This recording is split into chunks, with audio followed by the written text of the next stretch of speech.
વિદ્યાર્થી મિત્રો ફરી એકવાર નવો એક એમસીક્યુ તરફ આપણે જઈએ છીએ.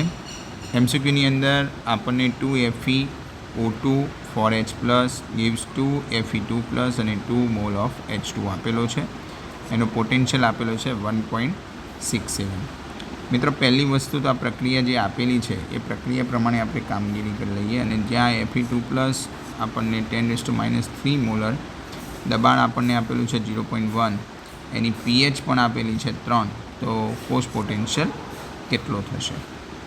પહેલી વસ્તુ એ થાય કે 2Fe આ 2Fe2+ છે એટલે કે આ શૂન્યમાંથી શું થઈ ગયો +4, એટલે અહીંયા આપણને પહેલી કિંમત તો n બરાબર કેટલી મળશે? n બરાબર થશે 4. હવે આપણી પાસે નનસ્ટ સમીકરણ છે જ,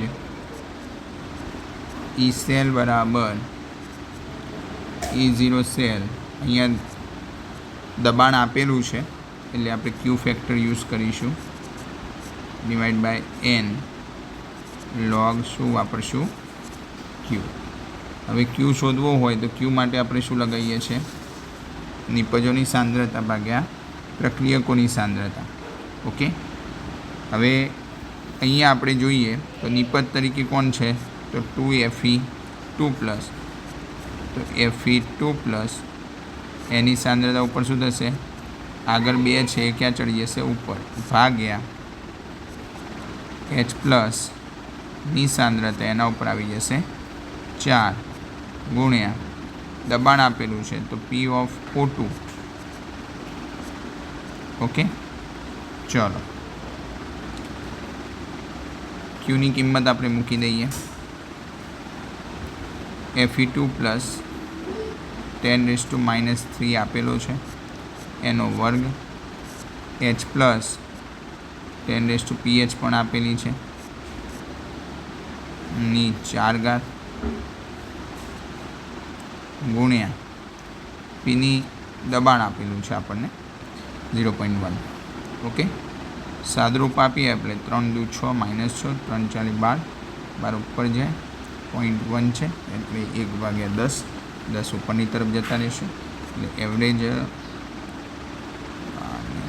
10ની કેટલી ઘાત થઈ જશે? 13 ઘાત થશે.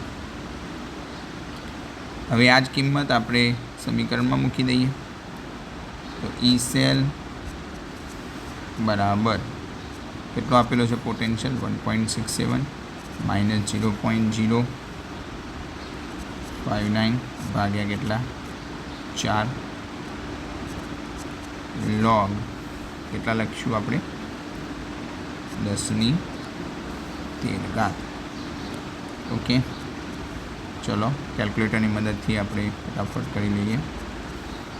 0.059/4 એટલે બને છે 0.01475 ગુણ્યા log 10⁻13 છે, 13 છે આગળની તરફ આવે, log 10 બરાબર 1 થાય તો ગુણ્યા કેટલા થઈ જશે? 13. સાદરૂપ આપી દઈએ 1.67 માઇનસ, ચલો 0.01475 ગુણ્યા 13 એની વેલ્યુ થશે 0.19175.